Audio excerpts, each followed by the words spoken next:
নমস্কার, দেখছেন Kolkata TV digital. আপনাদের সঙ্গে রয়েছে আমি ঋষিকেশ। পীরজাদা কাসেম সিদ্দিকী তিনি এই কিছুদিন আগেই তৃণমূল কংগ্রেসে যোগ দিয়েছেন, আর যোগ দেওয়ার পরে পরেই তাকে কিন্তু এই ২৬-এর যে নির্বাচন, সেই নির্বাচনে তৃণমূল কংগ্রেস টিকিট দিয়েছে। তিনি প্রার্থী হয়েছেন নির্বাচনে। আমডাঙ্গা কেন্দ্র থেকে তাকে প্রার্থী করা হয়েছে। আমডাঙ্গার বিদায়ী বিধায়ক যিনি রয়েছেন রফিকুর রহমান, তার সঙ্গে তিনি প্রচারে গিয়েছিলেন। বিদায়ী বিধায়কের কাজ নিয়ে তিনি সমালোচনায় মুখর হন। তিনি বলেন আমডাঙ্গার উন্নয়ন হয়নি এত বছরে, এবং তিনি যদি জিতে আসেন নির্বাচনে তাহলে আমডাঙ্গার উন্নয়ন হবে। আর এতেই কিন্তু গোল বাঁধে বিদায়ী বিধায়ক রফিকুর রহমান। তিনি এবং তার অনুগামীরা এরপরে ক্ষেপে যান।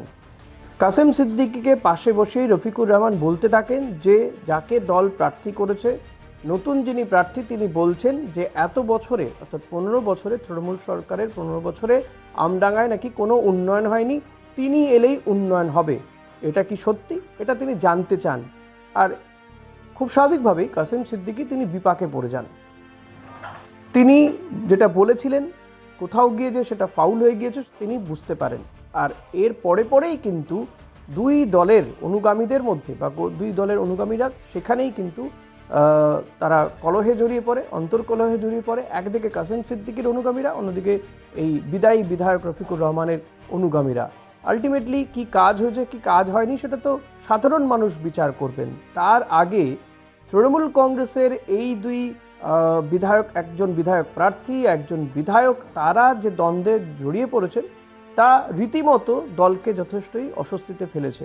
এবার দল এক্ষেত্রে আগামী দিনে কি ব্যবস্থা নেয়, কারণ দুই দলের অনুগামীরাই একেবারে হাতাহাতিতে জড়িয়ে পড়েন, একে অপরের বিরুদ্ধে স্লোগান দিতে থাকেন, যা নিয়ে সমস্যা বাড়ে। আর এই সমস্যার মধ্যে আলটিমেটলি যখন তৃণমূল কংগ্রেস তারা লড়াই করছে বিজেপির বিরুদ্ধে, তারা মনে করছে যে তারাই ক্ষমতায় আসবে, এই বিজেপিকে আটকাতে তারা একাধিক পদক্ষেপ করেছে। এবং শুধুমাত্র যে বিজেপি তা নয়, দেখা যাচ্ছে যে মুসলিম ভোট কাটতে কোথাও নওশাদ সিদ্দিকী তো কোথাও হুমায়ুন কবিররা প্রার্থী হয়ে দাঁড়িয়ে পড়েছেন। হুমায়ুন কবির তিনি প্রার্থী দিয়েছেন একাধিক কেন্দ্রে, নওশাদ সিদ্দিকী রয়েছেন, হুমায়ুন কবির আবার আসাদুদ্দিন ওয়াইসির সঙ্গে জোট করেছেন। ফলত তৃণমূল কংগ্রেসের যেটা ভোট ব্যাংক বলে মনে করা হতো, সেই মুসলিম ভোট কাটার জন্য কিন্তু এরা রয়েছেন। তার মধ্যেই যদি দলের দুই সংখ্যালঘু, একদিকে প্রার্থী আর একজন সংখ্যালঘু বিধায়ক, তারা যদি এভাবে দ্বন্দ্বে জড়িয়ে পড়েন, তা আলটিমেটলি যে তৃণমূলের ভোট ব্যাংককে এফেক্ট করবে তার বলার অপেক্ষা রাখে না। এখন তৃণমূল এই যে তাদের মধ্যে যে অন্তর্কলহ, কাসেম সিদ্দিকী এবং রফিকুর রহমানের মধ্যে, তার অনুগামীদের মধ্যে যে অন্তর্কলহ, সেটাকে কি করে কাটিয়ে সব পক্ষকে মানিয়ে নিয়ে নির্বাচনী প্রচারের নামে ঝাঁপিয়ে পড়ে, সেটার দিকে নিঃসন্দেহে নজর থাকবে।